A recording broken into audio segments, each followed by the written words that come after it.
first started doing Uber, I think we all have the same beginnings.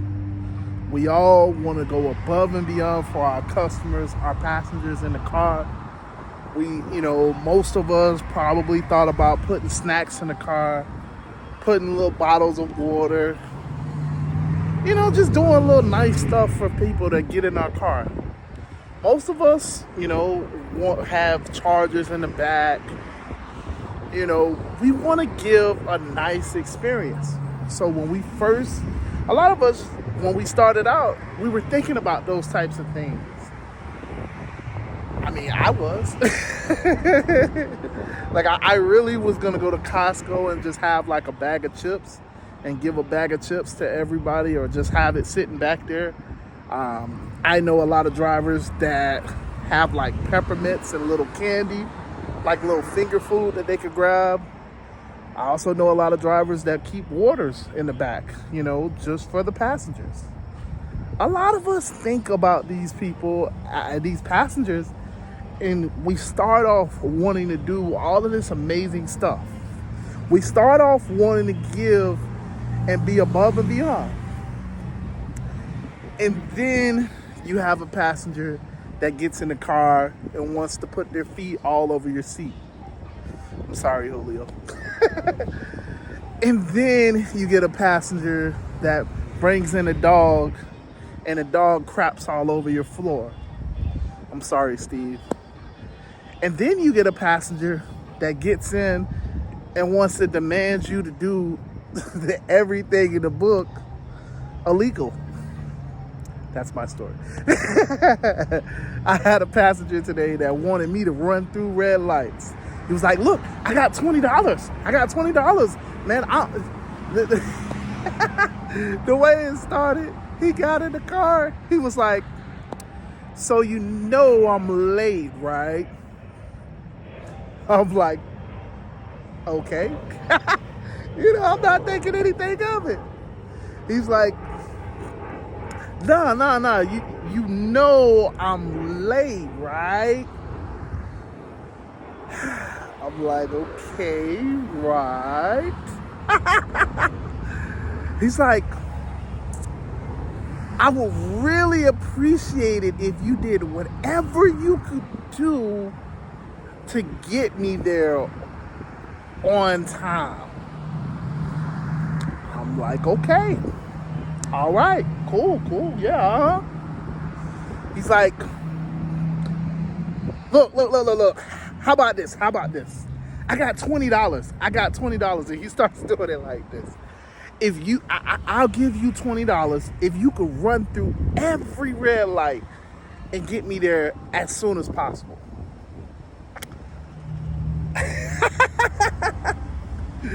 I was like, yeah, I got you. And then when I would slow down, to a stop sign or a red light, he would start saying like, hey man, it looks like you're slowing down. I'm like, oh, you know what? I got you the next one. The next one I got you. Yeah, he got pissed off towards the end of the ride, because he was like, man, I got here, man, I'm just so late. Like, yeah, man, listen, it is what it is. I couldn't teleport over the traffic.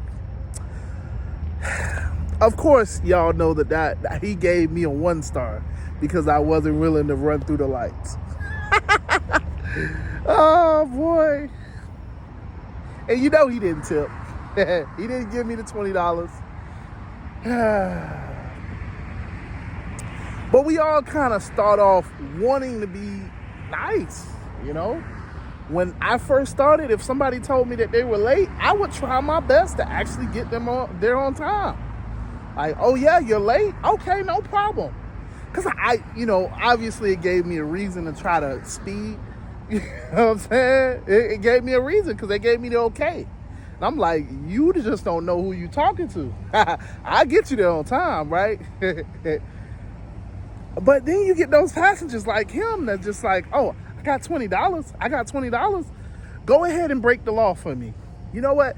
break the law completely, not even a little bit, just blatantly break the law for this $20. It's $20, man. I got this $20. But what happens if there's an actual police there that watches me run the red light? Now I get a ticket and you really late. Or, you know, I run a couple red lights and now they get all aggressive with me, pull me out the car. Okay, you're really late. But that $20 for him, he felt like the $20 justifies my freedom, justifies my car, because y'all know police have all types of authority to impound your car over stupid stuff. But he thought that $20 meant everything to me. But yeah, you know, we all kind of start off wanting to go above and beyond for our passengers. We all start off thinking about how little ways, you know, like there's a lot of drivers that have the little octopus thing, the play octopus, the little tablet in the back of the seat so that passengers can get in and they can play games. A lot of people do different things. You know, there's a lot of drivers that have the little lights in the ceiling, you know, and around the walls, around the doors, so that when passengers get in, they feel the ambience, you know. Like me, I know, like when passengers get in, you know, like for the Super Bowl, I was playing the Super Bowl over the radio so that they could hear, you know, what was going on. The other day, when USA lost to Canada in the hockey match, I had a couple passengers that I was playing it over, because you know, we have Sirius FM now. I think it was Sirius FM. I was basically streaming it to the car so that they could hear it. You know, we all want to go above and beyond, but then we have these passengers that kind of change that for us. We have these passengers that just change that mindset. It's like, man, F these people. You know what I'm saying? Why would they do that? Why would they act like that? You know, you have the passenger that gets in your car and scratches everything. And it's like, bro, how did you get in? How did you scratch this? All you did was get in the car, sit down, and then you got out. Like, how did you scratch the back of my seat? How did you scratch my door? Like, we all kind of start off wanting to go above and beyond, give great customer service, but the passengers kind of deter us. The more and more you do this, the more and more you're gonna get people that just don't care about your car. The more and more you do this, the more and more you're gonna get people that could care less about your life, that want you to endanger your life because they're late, because they want to get somewhere.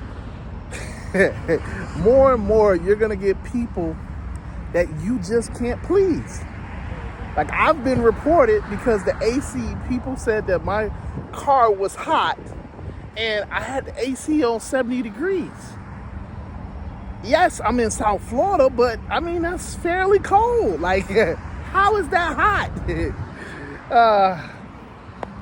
I mean, but they didn't say a word throughout the trip. But they reported me and said that the car was hot. You know what I'm saying? Like, we have these crazy passengers that you just can't please. But the point of this video, even though we had these crazy passengers, what if I were to tell you, even still, you could make an extra $100 to $200 a week in tips? Extra tips. I personally do about $300-400. But would that shock you? Because the narrative around when you look at a lot of Uber content, is that people don't pay. Offers suck. The rides take longer. There's no surge. The passengers are horrible. And people don't tip. That's what they tell you. That's what a lot of people tell you.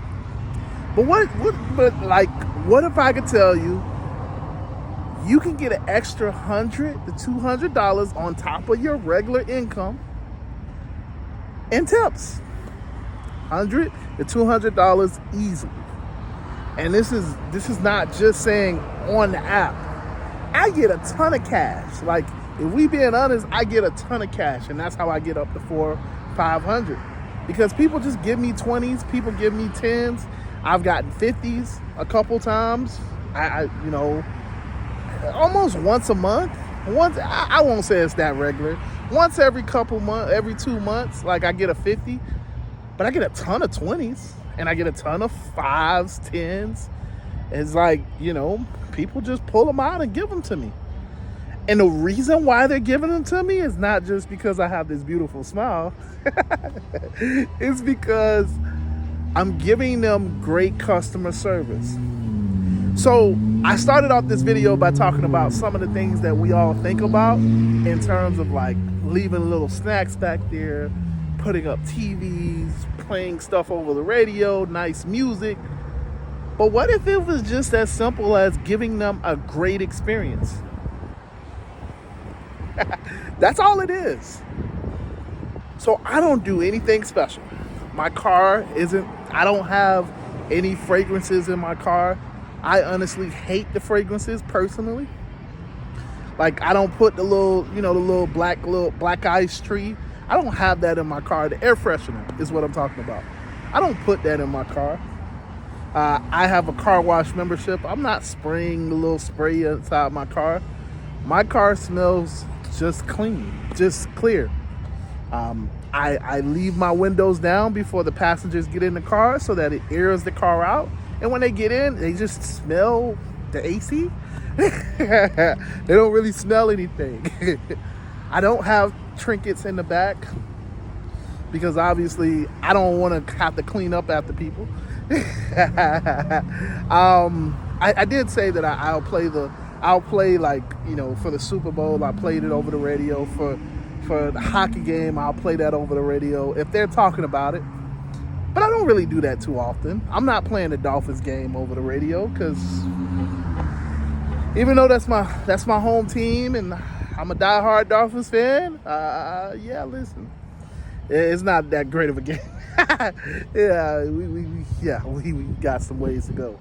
I'm not playing a Miami Heat game over the radio. Sorry.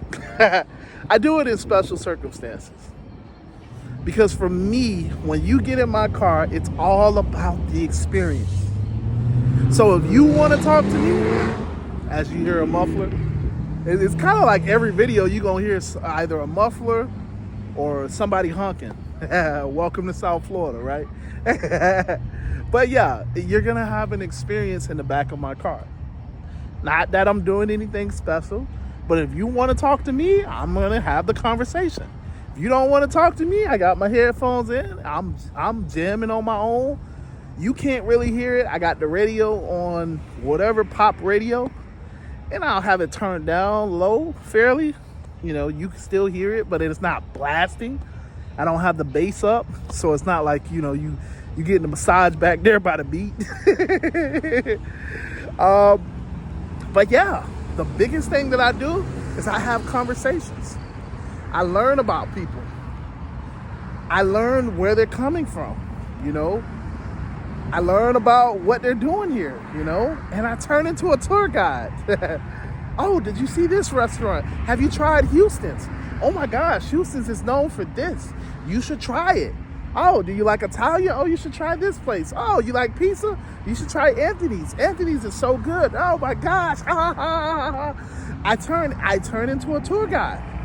I also turn into a therapist. Oh man, I'm so sorry to hear that.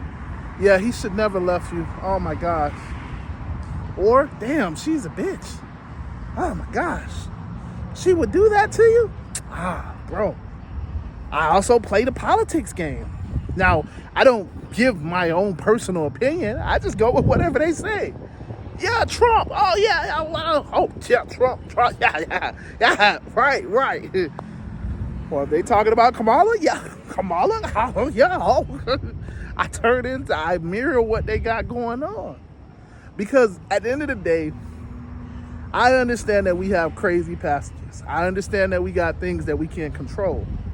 But what I can control is how I'm reacting to all of that. What I can't control is what I'm presenting. And I want it to be a great experience for anybody that gets in my car. Which is why, generally, I have $100 to $200 in tips. Nothing special, just having conversations. And I'm an introvert. I am the shyest person in the world. Ask the guys in the group. If you don't talk to me, I'm not going to talk to you. If you don't wave at me, I'm not going to wave at you. Except if you're Ricardo, because Ricardo is fun. Ricardo, Ricardo got some things going on. We listen, we need to pray for Ricardo. It's a joke. But if you're in the group, which this is, I've been rambling for long enough. If you're not in the Telegram group, you should be. We building a community here. That's what I mean. Don't just join and just say that you're in the group. Nah, man, be a part of the community. But yeah, other than that, man, if you got any questions, any comments, I didn't really talk a whole lot about what I do in the car because I don't really do much. I literally just have conversations. I try to get to know people and they tip. That's all I really do. I don't do anything super. I mean, I do have a couple tactics, but like for the most part, just conversations. But yeah, man, this video's already getting too long, so I'm out of here. I love you guys. I super duper appreciate you. Deuces.